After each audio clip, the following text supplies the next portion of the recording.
Well, good to see you, Owen. How you doing? Thank you. I forgot to attend a few nights, so I had to put a reminder in my phone. Yes, unlike St. Paul, who was struck by light on the road to Damascus, Right. Owen was struck by light in some unknown named bar drinking a pint, where suddenly the Spirit descended upon him and said, "You have not attended any of the Ulysses readings lately. Yeah. You need to rectify this." And here he is. Mhm. Okay, so for the folks that may watch this on YouTube, a reminder that we are still going through the Ithaca chapter. Okay, on my Wordsworth copy, that means we're on starting at the bottom of page 586, and then the Gabler copy, somebody give me the page on that again. 557. 557. Yeah, Okay. and it's about line 496. Okay, we will proceed in our usual manner, which is that everyone will uh, get a chance to read right now. Once we've gone through that cycle, we will return to where we began our today's reading and discuss it to the degree we're satisfied with for the moment. And with that being said, our own Sylvia is the one who leads off today. Why could he then support that his vigil with the greatest equanimity? Because in middle youth, he had often sat observing through the rondel of bossed glass of a multicolored pane, the spectacle offered with continual changes of the thoroughfare without pedestrians, quadrupeds, velocipedes, vehicles passing slowly, quickly, evenly, round and round and round the rim of a round and round precipitous globe.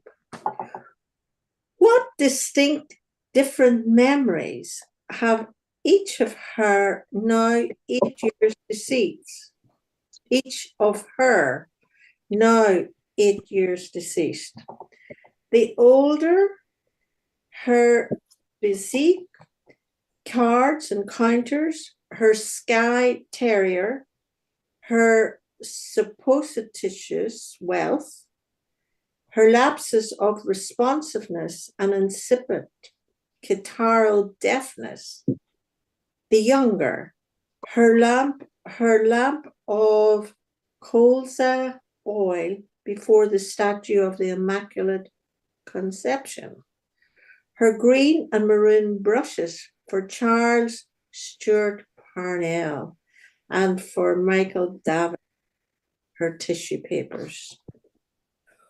Were there no means still remaining to him to achieve the rejuvenation which these reminiscences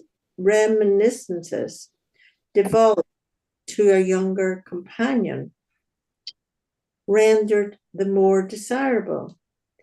The indoor exercises, formerly intermittently practiced, subsequently abandoned, prescribed as Eugene Sandow's physical strength and how to obtain it, which, designed particularly for commercial men engaged in sedentary occupation, were made with mental concentration in front of a mirror, so as to bring into play the various families of muscles and produce successfully a pleasant rigidity, a more pleasant relaxation, and a most pleasant repristination of juvenile agility. Take it away, Joe. Okay, if you don't mind, I want to enter just for a second and give a little bit of a background for what's going on. So this is in the Ithaca, what's called the Ithaca section of Ulysses. Basically, Leopold Bloom has brought Stephen Dedalus back to his house. It's very late at night. They're both tired. Stephen Dedalus is probably still a little drunk. Stephen Dedalus has not eaten all day. He's had a lot to drink. And Leopold Bloom has been wandering the city because his wife Molly has been waiting for her tryst with Blazes Boyland. The tryst is long over. Stephen and Leopold are down in the kitchen drinking cocoa and talking. Molly is upstairs by herself, just kind of, she's awake, but kind of lingering. So that's the setting here. And this question answer thing is kind of, it is related to the conversation which Leopold Bloom and Stephen Dedalus is happening. The main speaker and the main questioner here is either Leopold Bloom or some mysterious entity called the narrator. So that's a little background there. Joe, if you don't mind, sorry for the interruption. Had any special agility been his in earlier youth? Though ring weightlifting had been beyond his strength, and the full cycle gyration beyond his courage, yet, as a high school scholar, he had excelled in his stable and protracted execution of the half-lever movement on the parallel bars in consequence of his abnormally developed abdominal muscles. Did either openly allude to their racial difference? Neither. What, reduced to their simplest reciprocal form, were Bloom's thoughts about Stephen's thoughts about Bloom, and Bloom's thoughts about Stephen's thoughts about Bloom's thoughts about Stephen. He thought that he was a Jew, whereas he knew that he was not.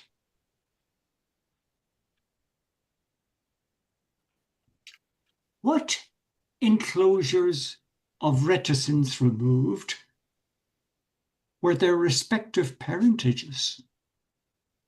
Bloom, only born male transubstantial heir of Rudolf Virag, subsequently Rudolf Bloom, of Szombathely, Vienna, Budapest, Milan, London and Dublin, and of Ellen Higgins, second daughter of Julius Higgins, born Caroli, and Fanny Higgins, born Hegarty.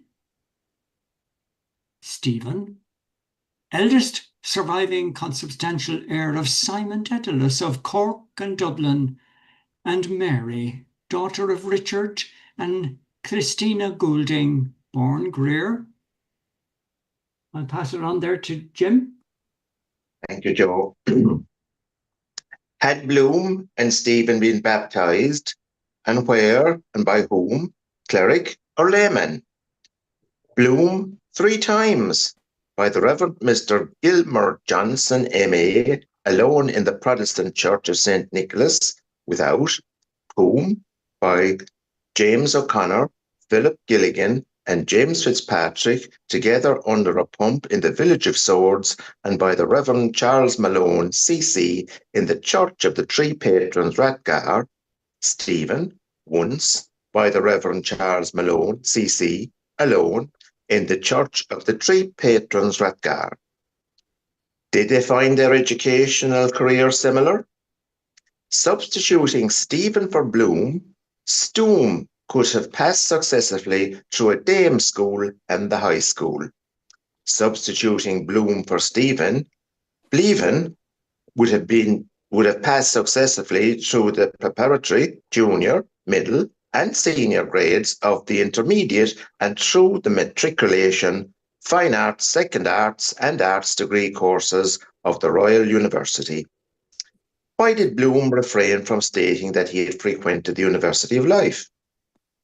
Because of his fluctuating incertitude as to whether this observation had or had not already been made by him to Stephen or by Stephen to him. What two temperaments did they individually present? The scientific, the artistic.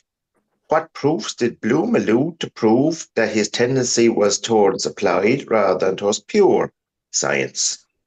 Could certain possible inventions of which he had cogitated when reclining in a state of supine repletion to aid digestion, stimulated by his appreciation of the importance of inventions now common but once revolutionary, for example, the aeronautic parachute, the reflecting telescope, the spiral corkscrew, the safety pin, the mineral water siphon, the canal lock with which and sluice, the suction pump.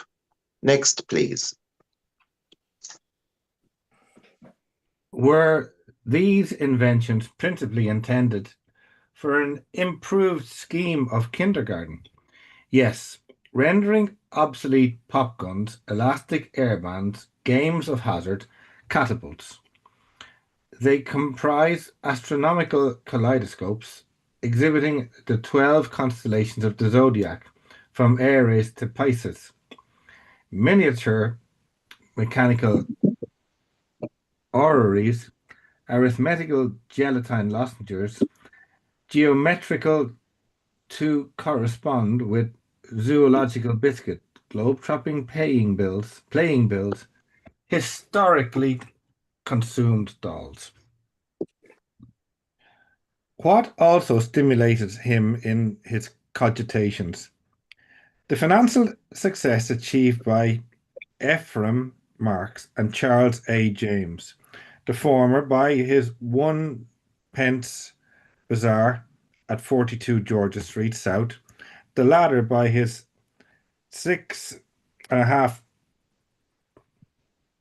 pence shop and World's Fancy Fair and Waxwork Exhibition at 30 Henry Street, admission 2 pence, children 1 pence. And the infinite possibilities hitherto unexploited of the modern art of advertisement, if condensed in triliteral monoideal symbols, vertically of maximum visibility divined, horizontally of maximum legibility deciphered, and of magnetizing efficacy to arrest involuntary attention, to interest, to convince, to decide. Next. Such as K, 11. Keynotes, 11 in some trousers. House of Keys, Alexander J. Keys. Such as not. Look at this long candle. Calculated when it burns out and you receive gratis 1 pair of your special non-compo boots. Guaranteed. 1 candle power. Address, Barclay and Cook, 18 Talbot Street. Silical insect powder. Verabest boot blacking. Unwanted combined pocket 2-blade penknife with corkscrew, nail file, and pipe cleaner. Such as never. What is home without Plumtree's potted meat? Incomplete. With it, an abode of bliss.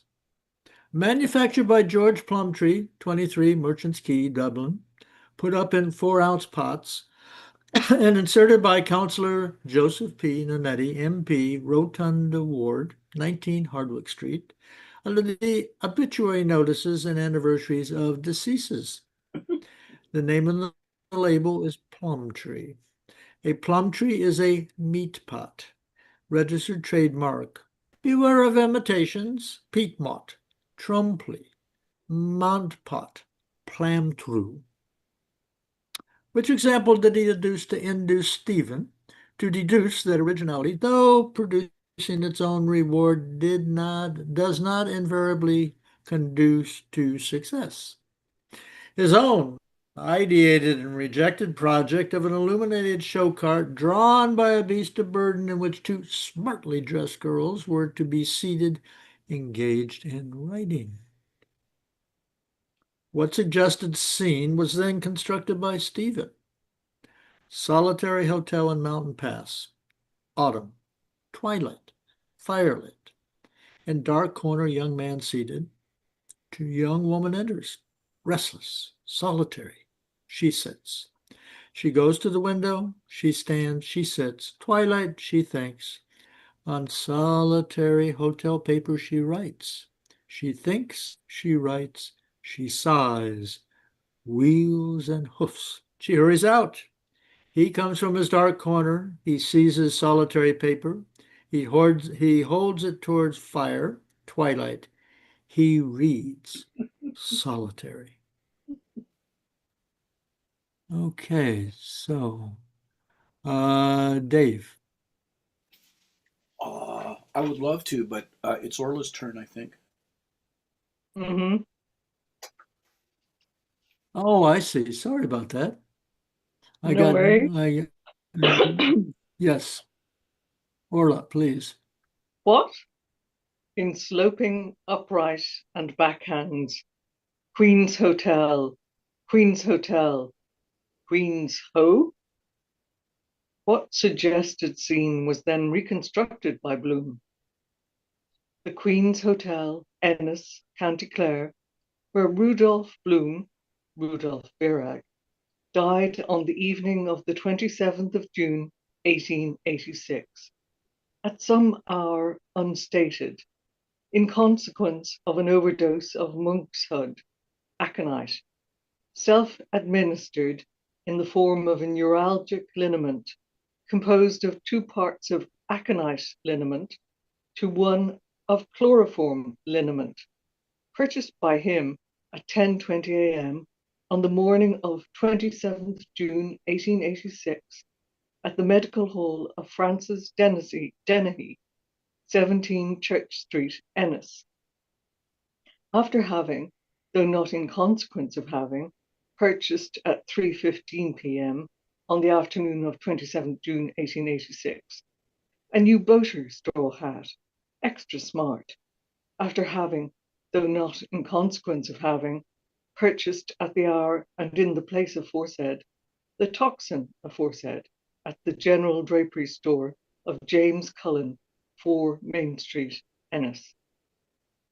Did he attribute this homonymity to information or coincidence or intuition? Coincidence. Did he depict the scene verbally for his guest to see? He preferred himself to see another's face and listen to another's words, by which potential narration was realized and kinetic temperament relieved. Next, please. Miranda. Did he see only a second coincidence in the second scene narrated to him, described by the narrator as a pigsaw sign of Palestine, or the parable of the plums? It with preceding scene and with others unnarrated by existent by implication, to which add essays on various subjects or moral apothegms, e.g., My Favorite Hero or Procrastination is the Thief of Time, composed during school years, seemed to him to contain itself, in conjunction with the personal equation, certain possibilities of financial, social, personal, and sexual success, whether specially collected and selected as a model pedagogic themes of cent per cent, cent per cent merit for the use of preparatory and junior grade students, or contributed in printing form following the precedent of Philip Bufoy or Dr. Dick or Heblon Studies in Blue, to a publication of certified circulation and solvency, or employed verbally as intellectual stimulation for sympathetic auditors, tacitly appreciative of successful narrative and confidently augurative of successful achievement during the increasingly longer nights gradually following the summer solstice on the day but 3 following Videlicet, Tuesday 21st June, S. Aloysius Gonzaga, sunrise 3:33 a.m., sunset 8:29 p.m. Which domestic problems as much as, if not more than, any other frequently engaged his mind? What to do with our wives? Pass. What had been his hypothetical singular solutions?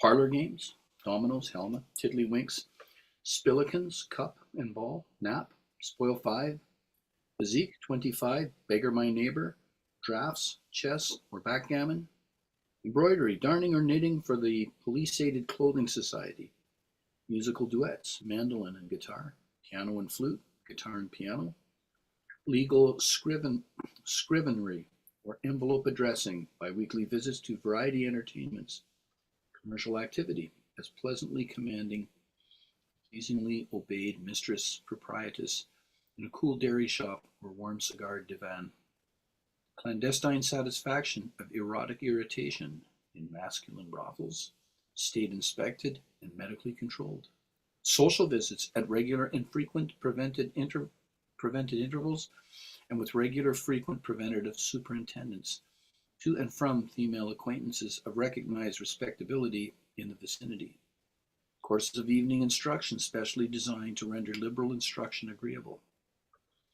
What instances of deficient mental development in his wife inclined him in favor of the last mentioned 9th solution?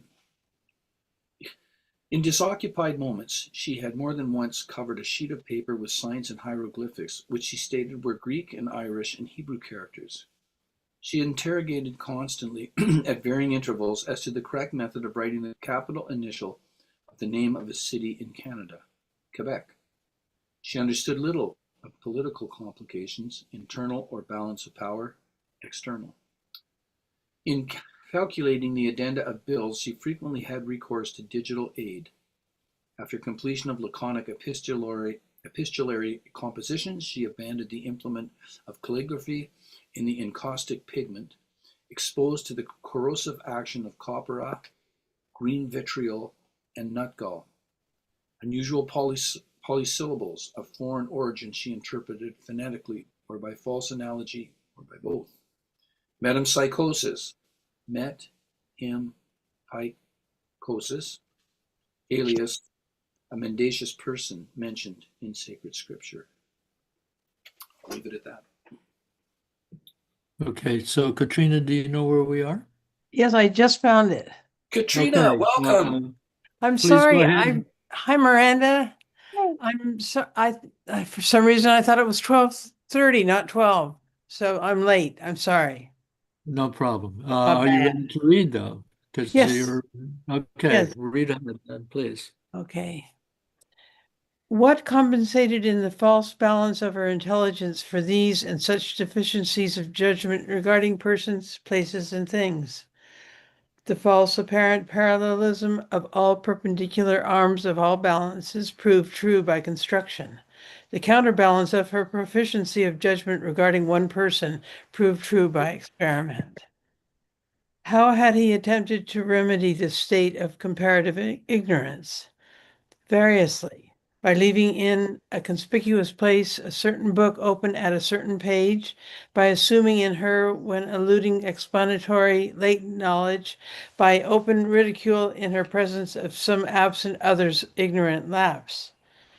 With what success had he attempted direct instruction? She followed not at all, a part of the whole, gave attention with interest, comprehended with surprise, with care repeated, with great difficulty remembered, forgot with ease, with misgiving remembered, repeated with error. What system had proved more effective? Indirect suggestion implicating self-interest. I'll stop there. Okay. Could we just follow and do that next Okay. question and answer, because it sort of ties in. Yeah, I wasn't sure exactly where to stop it. Okay. Wait, what example? She disliked umbrella with rain. He liked women with umbrella. She disliked new hat with rain. He liked women with new hat. He bought new hat with rain. She carried umbrella with new hat.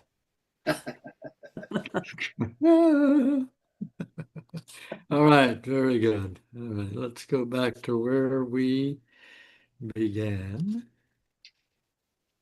Where did we begin? Oh, yeah.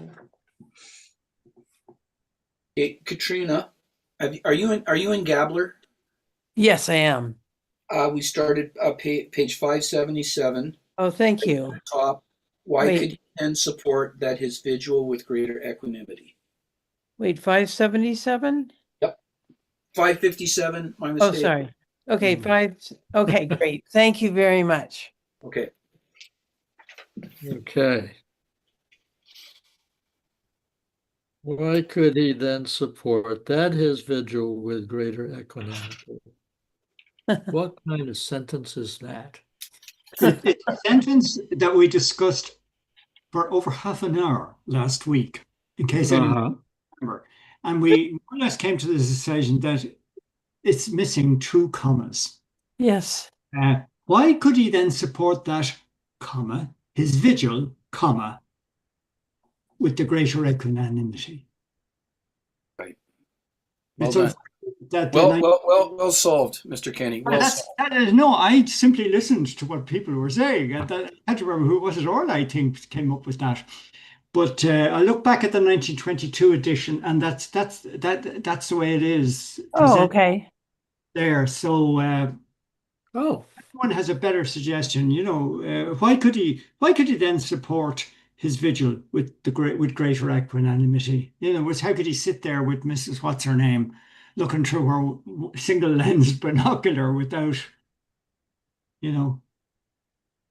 And that's right, because that's what it is. Okay. Yeah. So you have to see Mrs. What's her name? Dante in portrait. What's her name? Mrs. Reardon. Mrs. Reardon. In her wheelchair, looking through us. We weren't quite sure where a single lens binocular was, but just leave the lid on that for last week. And so the answer then is how he didn't get too agitated by this lady looking, presumably with a single barrel of binoculars at distance. Right. And the answer is because in middle youth he had often sat observing, blah, blah, blah. That's actually an amazing answer. I mean, yeah.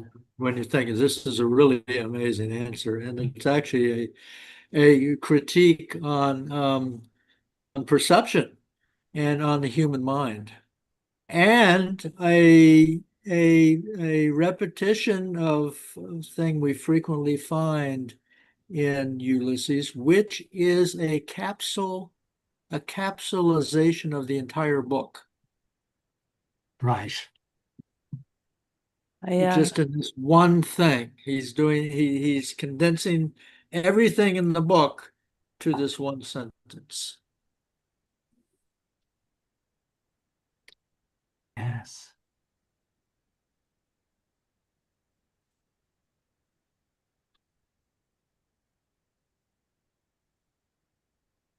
Because it's kind of what's been happening to us as we've been reading the book. We've been exposed to all these things during the reading of the book. If Jerry Fialco was here from Finnegan's Wake, he'd say he's anticipating the television at this point. Well, I have, I mean, we had this a rondel of boss glass of a multicolored paint. So actually, where that takes me, rightfully or wrongfully, is to the siren section with the two girls looking out onto the street. Yes. What, Gary McDowell? Yeah. Gertie McDowell, who is looks entirely at the world through the multicolored lens of Yeah. publications and Yeah. fashion. Yeah. Yeah. And if you think about it, Ulysses does, in its own way, anticipate the coming of television. You know, like it's taking us, so it's like watching a screen. Hmm. Reading Yeah, the book yeah, is like yeah. watching a television screen. So it's kind of interesting. All those things fit. Yeah, Was yeah. it And Socrates or Plato who said that most people are sitting in a cave Yeah. watching the shadows on the wall from the fire? Plato. Because Yeah. Plato's Republic. The cave analogy is in Plato's Republic. Yeah. right. And I would contend that it's worth thinking that this is also the urban experience. Yeah. That the one thing about a busy city, and Miranda could probably speak to this pretty easily, is that we get all these little, as we walk around, we get all these little snippets, Yeah. stories that are never quite, we can't quite get to the bottom of any particular thing that we experience. As opposed to, when I live in the countryside, when I look out my Yeah. portals, my glass panes in the French door or through the window, I'm having a fairly steady experience. It is the porch, which is stable. Then it is the trees behind, which today there's not much of a wind, so they're stable. If there's a wind, it's a little bit more dynamic. But compared to an urban experience, Yeah. it's a much more stable set of Yeah. sensations. Yeah. And that thing they say about Ulysses is that in it Joyce provides he showed how to fathom the multitude of unimportant and unnoticed lives that make up a metropolis. This is going back to your metropolis point, Duncan. That is the tool. He has given writers a tool to embrace and fathom the modern city. And then other writers go on to do it. And Mrs. Dalloway, Salman Rushdie does it for Bombay, and so on. But that he's the first to get all these pedestrians and quadrupeds and their horses, and vehicles passing slowly and quickly and standing still around the rim of a globe. Yeah. It's good. I've never understood that paragraph remotely, Duncan, until you said that. It's very good. It's just Well, it's very subversive. It's very subversive in the sense that, after you've read the book multiple times, then if we stop, we can actually recreate instances of pedestrians. For example, just to take the thing with pedestrians, we had the blind stripling tapping his way through the street.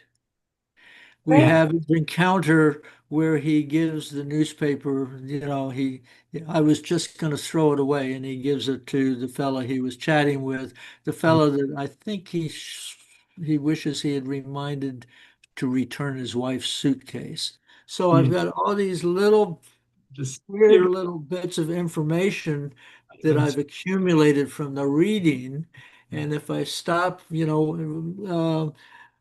the different vehicles that are going on. we've got the section in Hades when they're in, they're in the horse-driven carriage on the way to the funeral. We've got the aristocrat and his wife, where Bloom was hoping to catch a glimpse of her leg, a higher glimpse of her leg as she ascended into the carriage. All of this stuff, it's all embedded in here. Yeah. If Yeah. and I think it works on a subconscious level. I mean, I'm bringing it out consciously, but I think it still works on a subconscious level, even when we don't consciously remember it. Yeah. Yeah. These little clues just kind of work on us. So We- anyway, We need these encouragements because, at times it feels really dense and unintelligible for Yeah. me anyway. But Yeah. tell me, was he sharing the binoculars with Dante? No. You think? so No, that's the whole point. And he was equanimity, and you have to watch out for that word with Oh, great. right. Watch out for equanimity, because there are three bows hidden in this episode. three what? Three bow and arrow. The Oh, great Oh, of right. Odysseus that Odysseus takes down off the wall. Oh, The great feast where he shows up as a down and out to kill the. he killed the suitors And he did. with his bow. They have the great test. Molly, what's her name? Penelope, Ulysses' wife, has put this bow up on the wall. This is the bow of Odysseus. And any man who wants to marry her, because she must marry now again, the test is he must draw the bow and perform this very difficult shot. And no one has ever succeeded in doing it. And but it hangs there, and anyone who wants to propose to her can have a go at drawing the bow, and it hangs there. But this, of course, was Penelope's way of putting a weapon into the hand of her husband, because she knew her husband could do this. And now Bloom is the successor. He is the repeated soul coming back. We had metempsychosis there. Metempsychosis is what he calls it. Metempsychosis. He's the returned Odysseus, and she is Penelope. And where is the bow with which he will slay the suitors in this episode? And we see three bows. Because we got distracted by the great, what was it? The hymn to water that we spent our time. Right. Just after the hymn to water, there's one of the second bow is hanging on the wall. But the third one is going to be that word, equanimity. You see? And so he's introducing, this is the great bow of Odysseus in the young Bloom, that he could quite happily sit there with the wheelchair with Mrs. Reardon while she was, whatever she was. Right. And that is the bow he will draw. In about 6 pages on, if we should probably reach by the year 3000 at the rate we're. Yeah. But and the great bow in this particular case is his ability to be patient. Equanimity, the even-mindedness. The first bow was outside the church of St. George's, where he was walking with Stephen and Bloom were walking, and they, rather than taking the circle of footpath, they I forget what they called. So the book, the arc, depicted a bow, and they walked along the bowstring, as it were. The second one we failed to notice was the clothesline hanging in the kitchen. oh, The clothesline hanging in the kitchen, look back at it, and it's got pegs, and it's clipped on, and that they are the pegs on a weapon like a bow and arrow, and and we know that Molly hung that up there because her underwear is hanging on it in the kitchen. So there's the second of the allusion to a bow. Like this is modernism, this is Picasso and stuff, in painting. And but I don't want to ruin the book for everyone by stressing equanimity too much, but watch out for it again. Huh. Okay. He has a reflection on equanimity. You see the death of the suitors. Oh, How many times have you read the book and you haven't noticed the slaughter? no, Oh, my No, yes. Well, I think that, sure yeah. you never pointed it out before. Sure, it can never. Even when these things are pointed out, the multiplicity of Yeah. things in the book and the depth and range of the discussion, it is impossible to remember it all. Yeah. So even if, say, for example, if Joe had pointed out 5 times before, there's still a good chance that it's very fresh information to us. Because by the time we circle around to it, we have encountered who knows how many tens of thousands of bits of information. And you see, that's why, like, we this episode has no narrator Yeah. and it has no reported speech. And so who are we Yeah. listening to? And we must therefore be listening to the voice of the Creator, you see? And this is what God sounds like. Hmm. And that's why it's got the catechism format. If you're a Catholic, you learn this catechism, what is sin? Oh, okay. So the question by catechism from, I mean the question answer Yeah. form.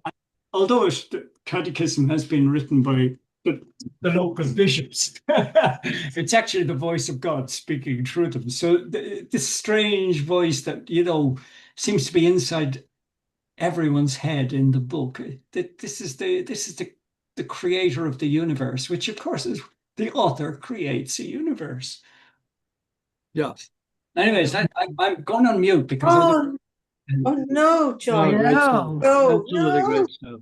no, I get carried away. Just stop. Well, that's good.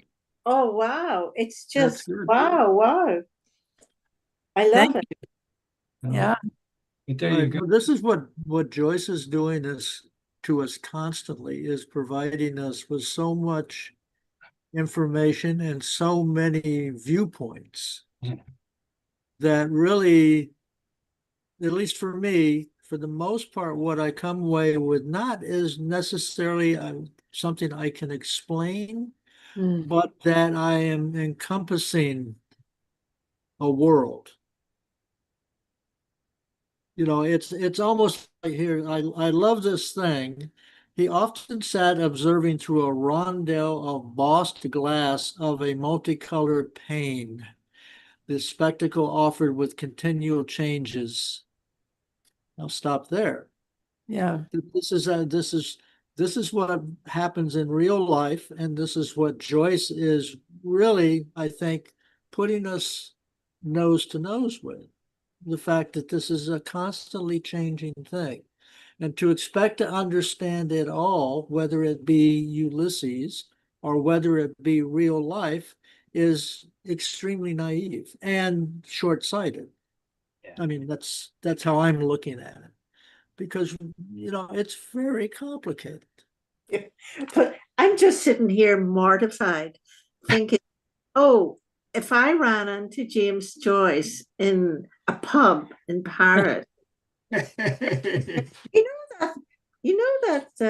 well, asked him the question, that I asked, can you imagine? He'd just explode. Sylvia, you know what I would say to James Joyce if I met him in a pub in Paris? I would say, would you like another glass of white wine? He'd say, save me from stupid women. No, he'd say it's your round, Sylvia. Yeah. Anyway, that's what because I just got it so wrong. That's what I was thinking. Oh, anyway. Well, the famous story of, at least I think it's a famous story, when Joyce met Proust in Paris at a party. So a lot of other people who were there were very excited. You know, the great writers, James Joyce and Marcel Proust, were meeting.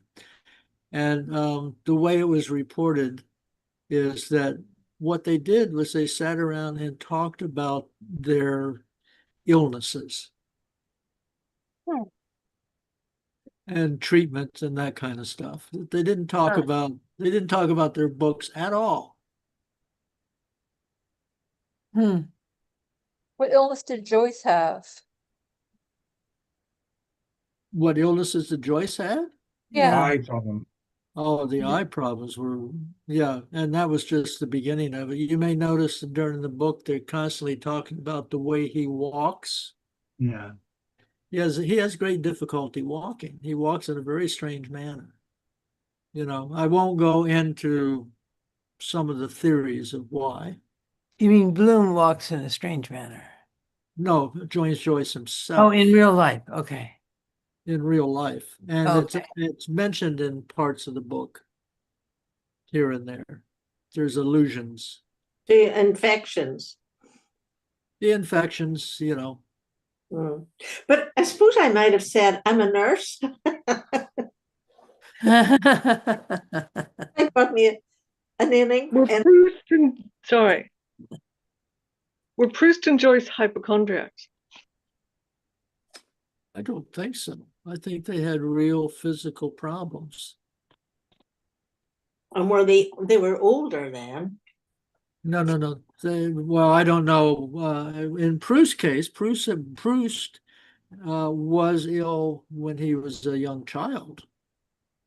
He was very prone to lung problems, and sometimes those lung problems would be very exacerbated to where he literally had to stay home in bed and recover. And his mother, all the people around him were constantly attentive to his physical condition. Hmm. I apologize, I have to run back to work, but it was lovely attending this Zoom session. Come back, Miranda. Yes, Lovely please to come see back. you. Come back and Nice see to you. meet you, Miranda. Thank you. Bye-bye. All right. Mm.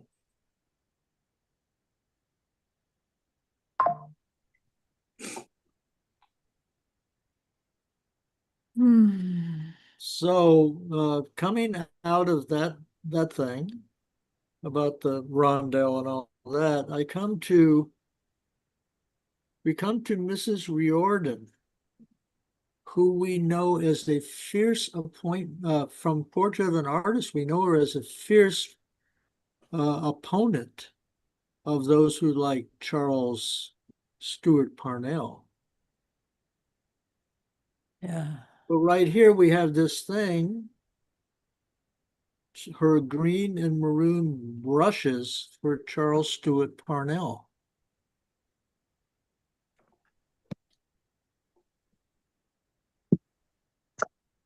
Yeah, I never understood that meaning of that. It's the same as written in portrait, isn't it? It's in portrait, yeah. What do we see? Those brushes are in portrait also? I think Yeah. so. Yeah. Oh. Huh. Okay. Does anybody have an explanation? I mean, What do we see with line? was she at one time a big fan of Charles Stewart Parnell until he was exposed as an adulteress? Adulteress is a female. 500.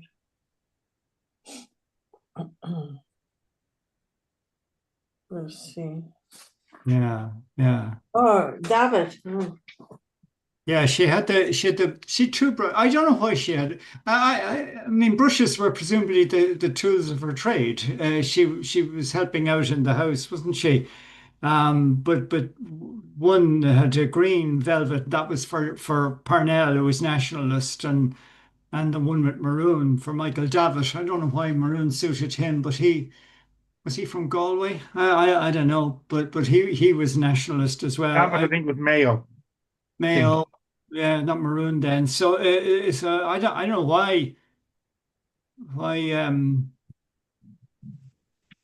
you know what the significance of two brushes would be. Hmm.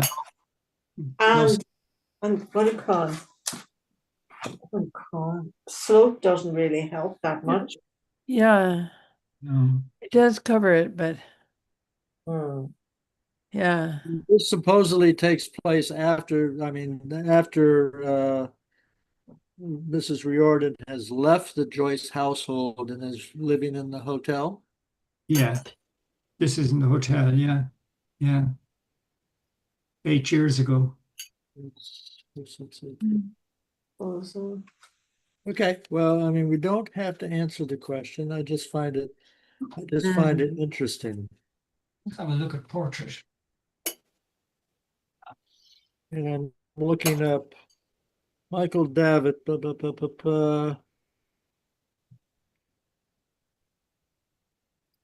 Davitt sided with the anti-Parnellites. oh,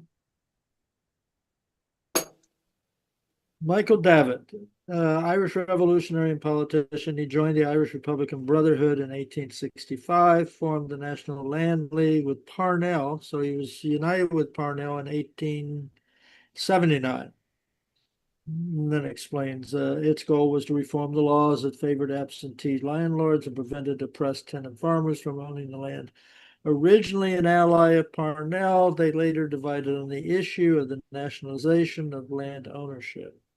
After Parnell's affair with Kitty O'Shea was made public, Davitt sided with the anti-Parnellites. Okay.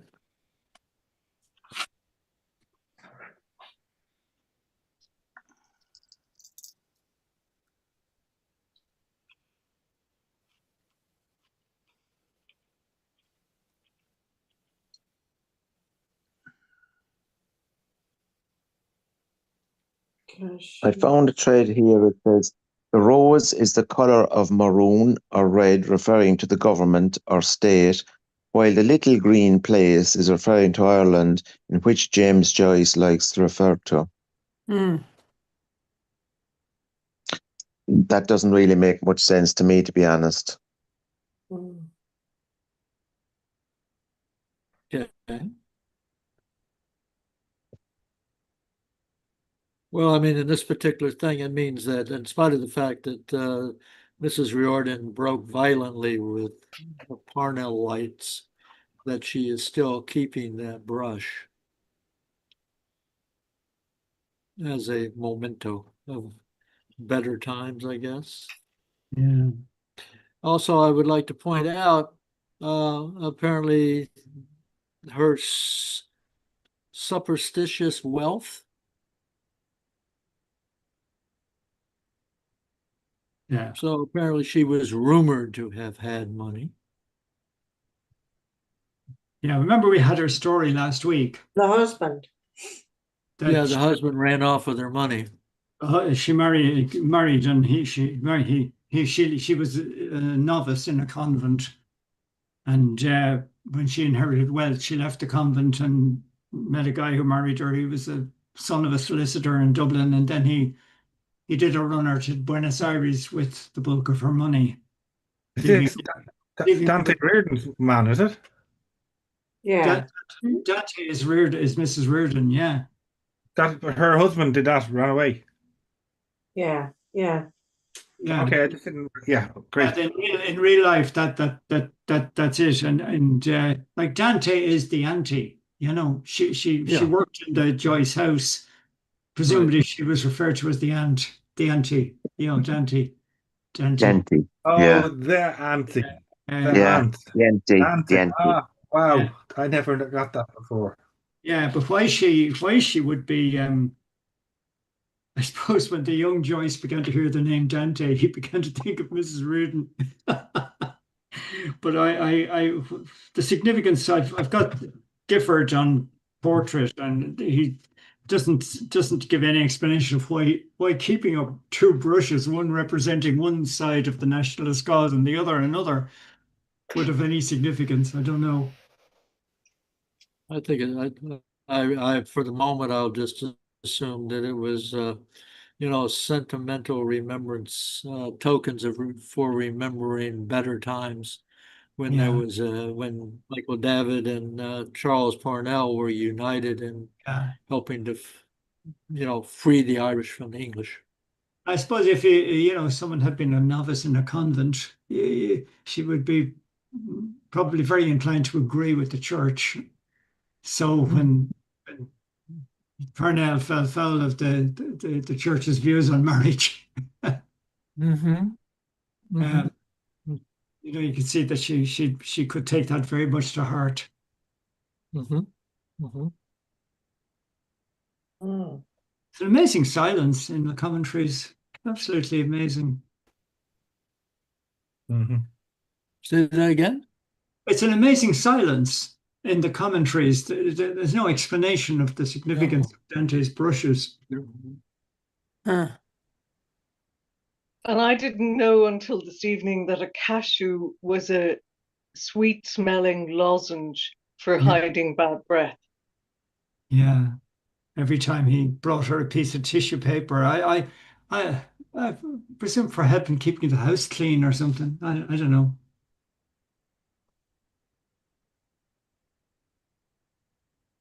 Okay, well, Uh, And the Immaculate Conception is in there as well. That it's all there, yeah. The that statue. happened in 18. That's I read it recently that it was made Catholic dogma in 1854. The Immaculate Conception, Yeah, yeah. and then it the Year of wasn't Our it Lady was wasn't 1954 part in of the Ireland. story before that. Sorry, Duncan. Huh. What was the story before that? I'm Yes. just a little shocked that I'm just a little shocked that the Immaculate Conception was not dogma long before that. Yeah, the Immaculate Conception does not refer to the conception of Jesus Christ. Yeah. It It's refers to this conception of his mother. Mary. Mary? That's right. Yeah. Yeah. And Yeah. that's, So there's a dogma that she was born of she was conceived without sin. a virgin also. Yeah, that was the dogma that was decided then. It was Um, made Catholic dogma in 1854 by that's the Pope at the pretty. time.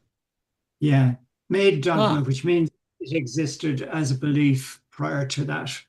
But Yeah, okay. Well, thank you. I never would have even suspected it was an issue. but Is here's it- the thing: all the sightings of Mary, like in Lourdes and Knock and Medjugorje, all happened after 1854. None of them happened before. Huh. Huh. it's but it's just that Okay. the vehicle that would carry God into the world could not be conceived in sin. You see the idea? So that she herself was born without sin, conceived without sin. Wow. But isn't that where the Protestants diverge? Oh, Yes. that's where you put on your sash and sing your song. That's an attainment Mhm. completely. Yeah, absolutely. Yeah. Yeah, yeah. Is it still dogma? Oh, yeah. yeah. Yeah. It's still dogma. So if you're raised a Catholic, you are raised believing that, like Jesus, Mother Mary was also an immaculate conception. Well, Yeah. conceived without sin is different from the way that Christ was conceived miraculously. By the Holy Spirit. Well, conceive. Okay, now does conceive without sin simply mean that her mother and father were married? Um, no, I would say they'd have to be married, Duncan. they're married, of course, yeah, Right, but I mean, is that sufficient, or does it? no, it's not sufficient because No. it's not sufficient for the birth of the vehicle for the introduction of God into the world. You see, that all human activities have an element of sin in them. Even like well, we're getting into Yeah, this could lead to What would IVF be then? It would be a mortal sin, Orla.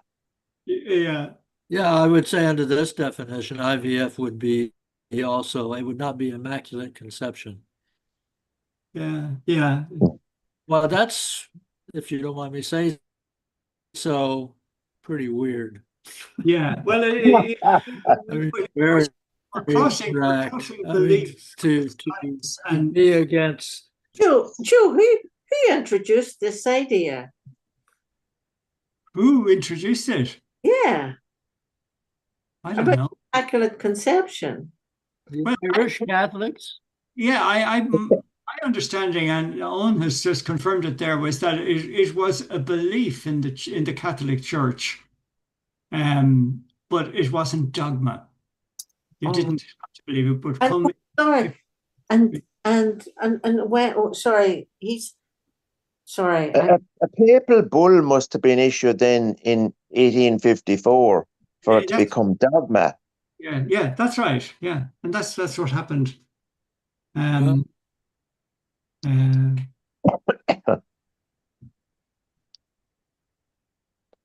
It's all bull to me, says Duncan. Well, you could Say get that again, Jim. I'm speculating that you're thinking it's all bull to me.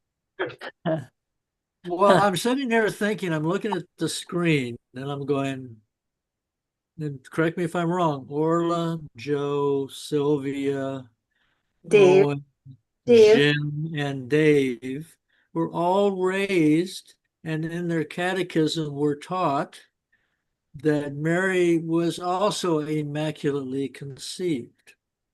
Now, you see, Yes. you're confusing immaculate with miraculous. The conception of Christ is miraculous.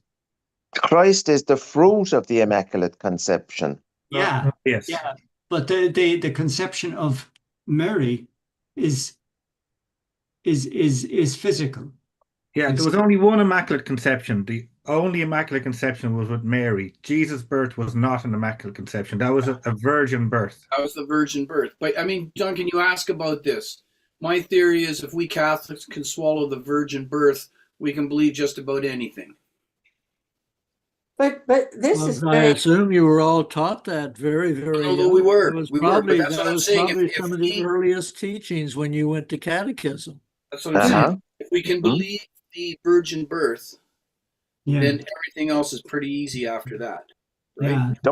Duncan, I can assure you, we knew about the virgin birth long before we knew about intercourse. But you know, Jim, that's good. but as children, we learned all this gobbledygook off, but rote. Oh, I like it. It didn't really. It Yeah, didn't. you're at 5 years of age. You start to learn this stuff, and That's right. you don't able to sort of say, well, what about this and what about that? In Ireland, and Joe, remember this? I don't. Well, sorry, you may remember it, Joe. But in Ireland, in 1954, 100 years after the Immaculate Conception being made Catholic dogma, to celebrate that, the Irish state made 1954 the Year of Our Lady, known as the Marian Year. Yeah. And there was lots of celebrations, all devoted to Our Lady in that year. And my father would often talk about somebody, oh, Marian O'Neill or whoever. Yeah. And he'd say 1954, I'd say she was born. Yeah. Like you could kind of date somebody called John Paul in Ireland in 1979. Yeah. But the other thing I want to say is that I'll ask the question: could we have a lot of what we call grottos in Ireland? It's like how would you say a statue, maybe on a rockery, like a. That's right. Now, most of them, 99% of them, were built in 1954. Are they kind of yeah? In 1954? 1954. They were all built in 1954. Oh, wow. I Yeah, know There was a because I boom in happen to grottos. I happen to own a Marian grotto, okay? oh, Uh, very nice. which I'm trying to get a preservation order on at the moment, but that's the different thing. Is a grotto a unique enough to Ireland? Is it? Like I've never seen one anywhere else. Not a Marian. No. Well, No, no, within an in hour's drive Japan. of my place in Canada, I can take you to one. Yeah. Well, I can take you. I can take you to a grotto in Japan that is dedicated to Kuan Yin, Yeah. which is kind of the Buddhist form of the Virgin Mary. Only, you know, and it was the same thing. It was the combination of an interior space with water Yes. Yeah. and a statue Mm. or like an altar for Kuan Yin. And I assume that the grottos in Ireland dedicated to Mary are kind of the same. It's some sort of interior space with water, with an altar or a little chapel Lots of flowers. dedicated People to. bring flowers and Mm. Bring flowers, and people probably also buy little bottles of water to take home. well, depending That on it. you can do that with Kuan Yin. You buy little bottles of water, and then you can sprinkle a few No, drops of water. these would be unmanned, quite small. Uh, You wouldn't be typically able to buy anything at them. There would be just a quiet area to pray by the side of a road. Okay, so it's a Um, little thing. Okay. It's a place down the road from me here by the supermarket. there's one there. Yeah, Yeah. and Oh, people just, Oh, you can- little tiny. Okay, it's a little tiny yeah, out, shrine, I would call it. yeah. yeah. But Yeah. we refer to that as Remember the Marian year. I was 7 years of age at school, and we had the Marian year, and loads of, well, for a start, lots of fellas were given the name Mary. Oh, that's right. And lots of girls were called Marian. And this meant they could never keep their age a secret, as Owen was pointing out. So in 1984, you met someone there, kind of at a disco or a nightclub, and her name was Marian. You knew she was 30. You see. And then lots of girls changed their name to be spelled with an O, Marianne, instead of Marianne, to try to escape, but there was no escape. You could still work it.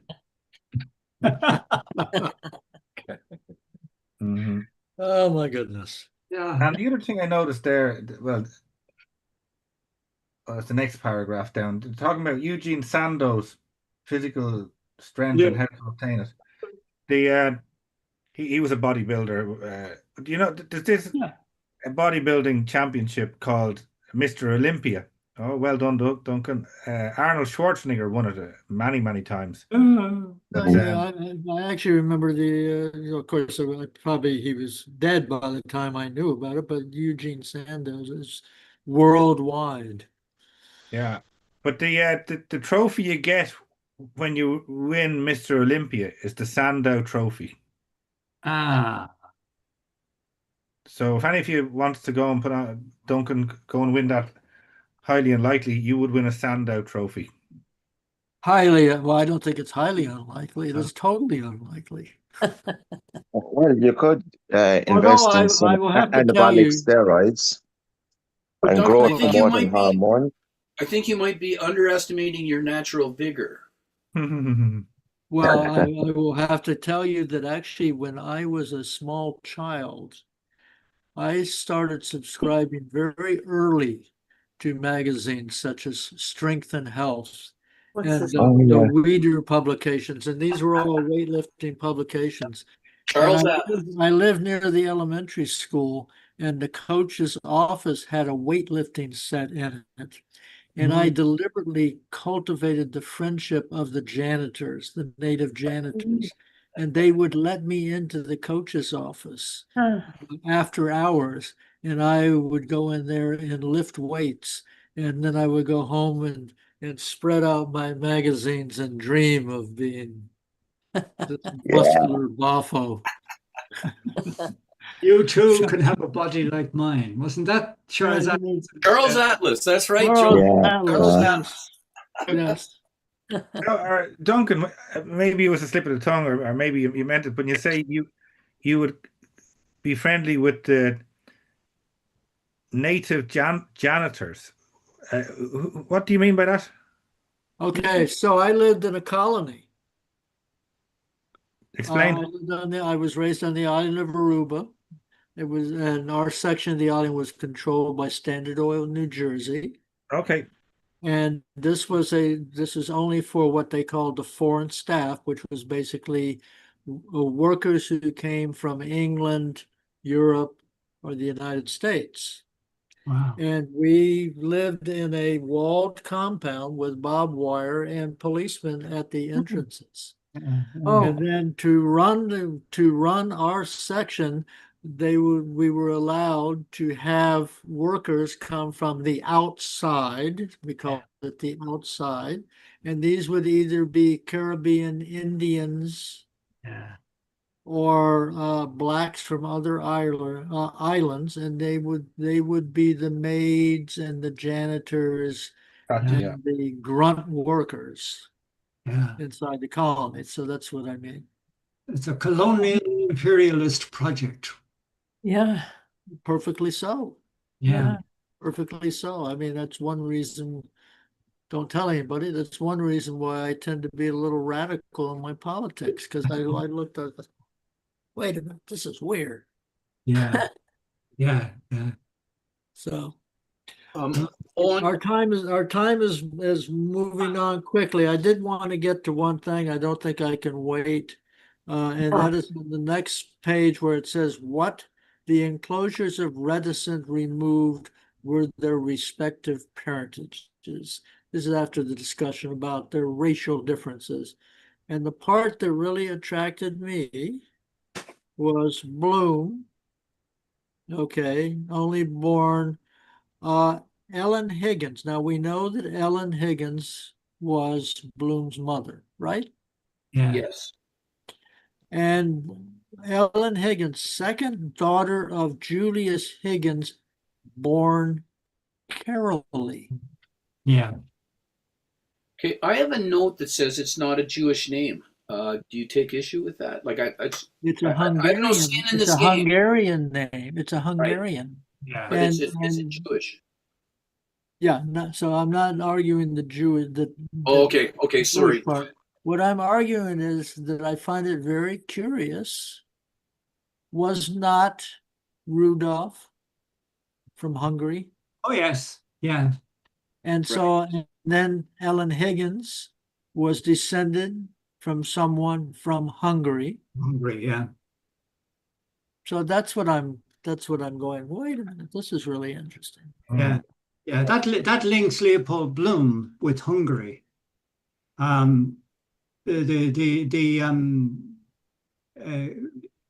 The new type of Irish nationalism was inspired by the independence of Hungary. Now, Is that, Joe, where they became like the joint kingdom, where they got a kind of an equal place to Austria? no, it's a distorted view of history, but it's one that the plan for Ireland that was produced by Sinn Féin back in the 18, whenever it was, his 80s or 90s, I can't remember, was that Ireland should have independence like Hungary. Okay. And that we should have a shared kingdom with Britain rather than being part of Britain. The same way Hungary was a part of the Austro-Hungarian Empire. You see the idea. And there's a famous paper. What's the name of the guy? Griffith. Arthur Griffith produced this paper saying this is the way forward for Ireland, not independence. It should be independence the way Hungary is. So you can see Bloom is his roots go down into the roots of the new Irish plan. from both parents' side, though. We knew about it from the father, but we Yeah, wasn't so familiar with it from the mother as well. he's Yeah, deeply. that's the point Duncan's making, the is first it? time I noticed that his mother had some connection to Hungary. Yeah, You mean that's it.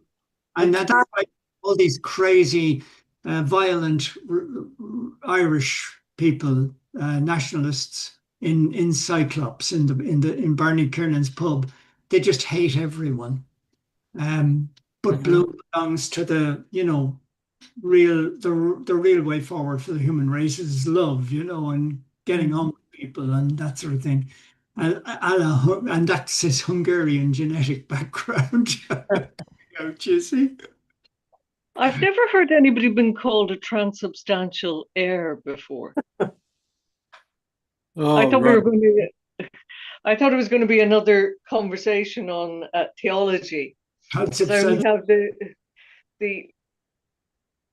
I don't really know about transubstantiation, but when he's called the transubstantial heir of all these people, This is Sloat's note. Yeah, Yes. a good note. You want to read it? I've been talking too much. Presumably, Bloom is transubstantial heir because his father Rudolph is dead, whereas Stephen is consubstantial because his father still lives. Oh, Wow. Yeah. And Gifford, I've got a note in my book, which is mostly taken from Gifford, which kind of backs that up too. So Yeah. that's a good point, though, Orla. It is without the notes, it's pretty mysterious, isn't it? Yeah, so I'm a transubstantial heir of my father, since my father is Right. long gone. Yeah.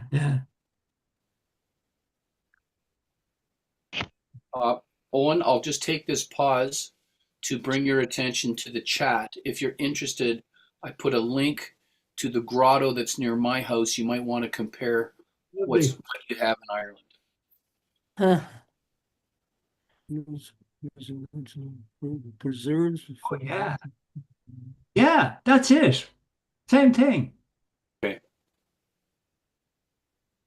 Except much nicer than the one near our supermarket. Yeah, lovely. Oh, It's out in the country, and it's in a sort of descendants of French Catholic area. Yeah. What year was that built, David? Be very interested to know.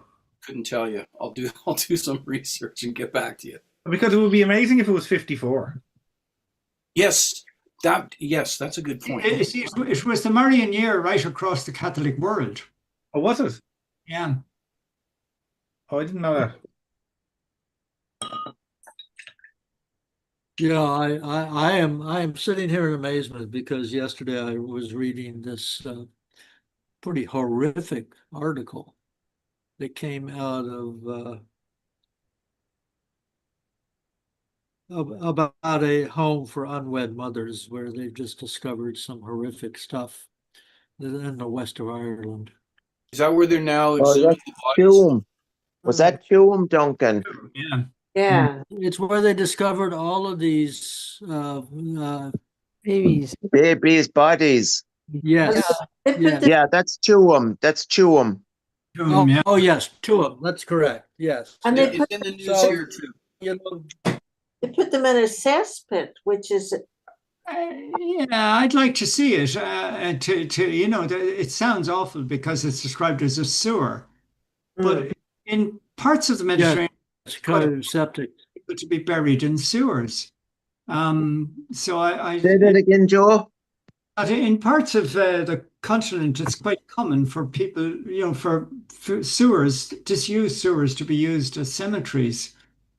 And I mean but I'd be more concerned about how so many children happen to die. yeah. And as well, Joe, there was no death certs issued. Yeah, and there was this problem where children were not baptized, and That's right. yet they were in the hands of the religious who were in a position to understand the need for baptism and didn't do it, and all this kind of stuff. Mm-hmm. So yeah, but that's a very old news. How long has that been running, Jim? Like it's been running for the last 10 years. It's a good couple of years anyway, but it's only recently they were trying to resist the excavation of, well, we'll call it the tomb. Exhumation. Yeah. Sorry? Exhumation, I think they call it. Yeah. Exhumation. Yeah, what did I say? DNA all the kids and try and trace their Yeah, families. yeah. They wanted to. Even I saw an interview with the former state pathologist, and she was saying, "Look, it's not as easy as you think." She said, "If the bones can be scattered, they can be intermingled." Yeah. And I was surprised that she took this attitude, Yeah. Yeah. because to me, it would seem like it was the right and proper thing to do to exhume and do a DNA analysis. Yeah. I'm not sure. I think you're opening a can of worms, literally. It's 100 odd years ago, and like when they were building the pub down the road here, they found hundreds of skeletons. And as a result of which it's thought that there was a Viking battle in this area. Well, so we're not going to start trying to excavate identify the people and find their relatives and everything. Yeah, well, Years ago, where do you draw the line? I mean, yeah, but this is in more recent living memory of people, Joe, and there are relatives still want to know what happened. They are siblings, and so I think they have a right to know. It is very sensitive. I know that. Yeah, it runs up to the 1960s, isn't it? The late 1960s, maybe the 70s. Yeah. Yeah, there would be still. The Magdalen Laundry closed in the 80s. I'm nearly sure. I think, Joe, Owen, even 96, I think the last Magdalen was closed. Yeah. So, but it's certainly old news. It's been around for a long time. But what's happened is the government is now setting it up to become a. Okay, well, the news that I was reading was in the New York Times yesterday. Yeah. And it starts off, excavators broke ground on Monday in Western Ireland. Yeah. And says that these are who died at home for unwed mothers. It was managed by Catholic nuns from 1925 to 1961. Yeah. So, but anyway, and Joe, I think were you referring to the tombs? I forget what the official name is. Tombs in Paris. I in various places. The place where I've seen them is in Greece. But you've got the catacombs in Rome. Catacombs. There we go. Well, the interesting thing about the catacombs in Paris is that was actually used to keep Paris from sinking. Right. That was an actual project where they took the bones, particularly the thigh bones, of all these skeletons, and actually used the thigh bones to construct support to keep the city of Paris, which was sinking at an alarming rate. Anyway, odd little factoid there. I've got to go, guys, but I just want to say I love that part about Dante being the ant. I would have loved last week on. We majored on that last week. And I fell asleep there earlier on during this because I'm just home from the States, so I had a bit of jet lag. So apologies for falling asleep. I'll see you next week. Thank you for joining us, Owen. Hope to see you again. Okay. Take care. Good night, everybody. We should say goodbye. We're past our time. Having too much fun as usual. Mark the spot. Good night. Oh yes, hold on. Where are we going to mark it? Where are we going to mark it? Hang on, don't go. Where are we going to mark it? Well, if we want to be generous, you would have to mark it where it said, had Bloom and Stephen been baptized, and where and by whom? Okay, sounds good. Yeah, that's great. Okay, we have made over a page of progress, Joe Kenny. We have made over a page. I hope Miranda wasn't too shocked, Katrina. She said she was an English major. And I told her what to expect, and I'll find out what she thinks. I don't think she was prepared quite for. Well, I think that I sent a link to Yeah, one she of our watched. discussions, which was equally as minute as today's. Yeah. So Just no, a reminder, Lear people, same bad time, same bad channel tomorrow. Take care. okay. Okay, Yeah, thank you. bye.